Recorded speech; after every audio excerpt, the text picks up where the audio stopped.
Бисмилля, альхамдулилля, вассаляту вассаляму аля расулилля, амма ба'д, ассаляму алейкум ва рахматуллахи ва баракатух. Аль-Кабирату садисату ва салясун, 36-й грех, который привел имам Ад-Дахаби, Аль-Маннан, упрекающий, попрекающий.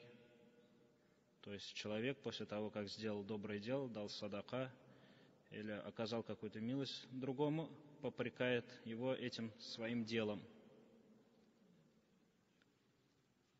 Аллах Тааля сказал: «Ля тубатилю, я юхаллазина аману», вот те, которые уверовали, «Ля тубатилю садакатикум бильманни валь ада». «Ля тубатилю», не уничтожайте свои садакаты, свои милостыни, свои благие дела, бильман, попреканием, упреком, валь ада, и нанесением вреда.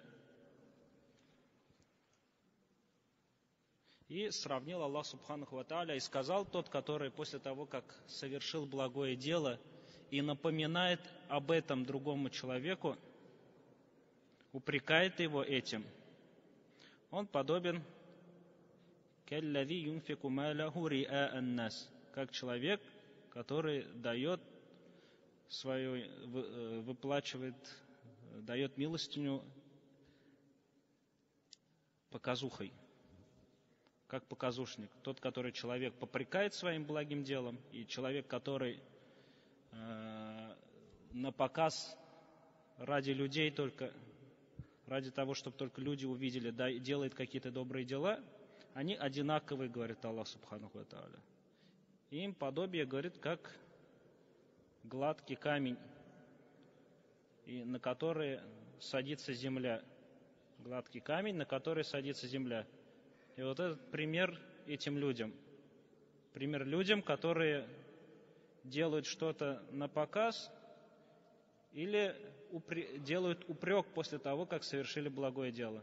Ихние дела подобны вот этой земле, на этом гладком камне. Если, говорит, пройдется дождь сильный, то от земли ничего не останется. Также и от дел этих людей ничего не останется, как в этом жизни, так и в следующей жизни.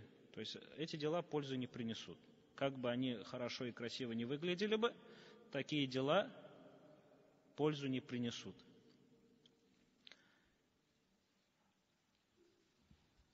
В достоверном сборнике Аль-Муслиме: «Салясатун ла юкаллимухумуллах, ва ла янзуру илейхим яумал киямати, ва ла юзаккихим, ва лахум азабун алим».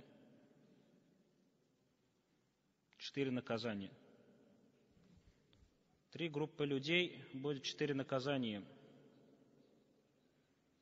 «Ля юкаллимухумуллах», не заговорит с ними Аллах. «Ва ля янзуру илейхим яумал киямати», не посмотрит на них в судный день. «Ва ля юзаккихим», не очистит их от грехов. «Ва лахум азабун алим», и им мучительное наказание. И пророк, саллаллаху алейхи вассалям, очень много хадисов с таким началом. И вот эти 3 группы людей разные всегда. То есть тут пророк, саллаллаху алейхи вассалям, не хочет ограничить только вот этим 3 такое наказание будет, а просто чтобы людям легче было запомнить. Поэтому 3 говорит. После того, как так скажет, человек уже будет помнить, какие 3. Если забудет даже одного, будет думать и вспомнит. И тут пророк, саллаллаху алейхи вассалям, привел аль-мусбилю изараху, тот, который опускает свои штаны, изар, ниже щиколоток. Есть разногласия между учеными. Кто-то сказал мутлякан, вообще нельзя опускать, а кто-то это связал с горделивостью, с высокомерием. То есть, если человек опускает это, показывая свое высокомерие. Оба мнения есть, как приводит это имам Ан-Навави. Некоторые ученые в общем сказали, как пророк, саллаллаху алейхи вассалям, сказал, то, что ниже щиколоток, ма асфаля аль-ка'байни фа финнар, то, что ниже щиколоток, то в огне будет. В хадисе приходит. И сказали, этот хадис является общим, вне зависимости, с каким намерением опускается. Другие же связали это именно с намерениями из-за хадиса Абу Бакра, в котором Абу Бакр говорит, что у меня опускается ниже щиколоток, и пророк, саллаллаху алейхи вассалям, сказал ему, что ты же это не делаешь из-за высокомерия. Ты же не делаешь это из-за высокомерия.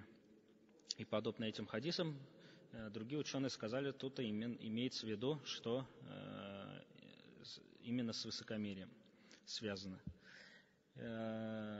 Однако, как бы ни было, то есть нежелательно, даже по тем, которые говорят, что и связывают это с высокомерием, они говорят, что нежелательно, дабы не уподобиться высокомерным. Вторая группа аль-маннан. Это вот человек, упрекающий своими благими делами. После того, как совершил благое дело или дал садака, он упрекает человека. Говорит, ты помнишь, я же тебе сделал так-то и так-то. Или напоминает среди людей. Например, он дал какому-то человеку, помог какому-то человеку, и чтобы унизить этого человека, перед людьми говорит, помнишь, я тебе помог так-то. А тот человек не хотел скрыть это, не хотел это на общее выводить. И этот человек, чтобы унизить его, вслух произносит вот эти благие дела. Я же тебе так-то, так-то сделал. Помнишь, у тебя такая-то проблема была, а я тебе помог, например. Попрекатель. Аль-маннан. Валь-мунфику силь'атаху биль-хальфиль кадиби. Тот, кто продает свой товар ложной клятвой. Тот, который продает, третья группа, товар свой ложной клятвой. То есть использует ложь, клятвы для того, чтобы продать или купить.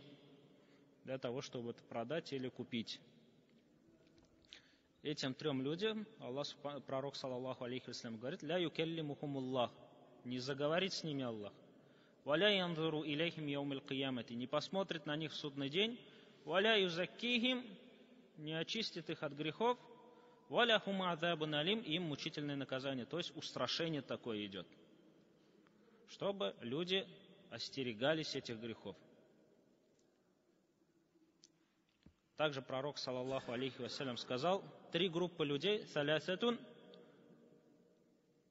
ля якбалю Аллаху минхум сарфан валя адлян. Аллах не примет от них ни сарфа, ни адля. Сарф – это имеется в виду фарз, адль – это не имеется нафль. То есть не примет у них фарзов и не примет у них нафль действия. Ни фарзы действия, ни нафли. Устрашение опять же. Это аккун, ослушающий родителей. Человек, который не проявляет уважение к своим родителям. Ак. Маннан, опять же, тот, который попрекает своими делами. Ва муказзибун биль кадар. И тот, который считает ложью предопределение. Не верит в предопределение.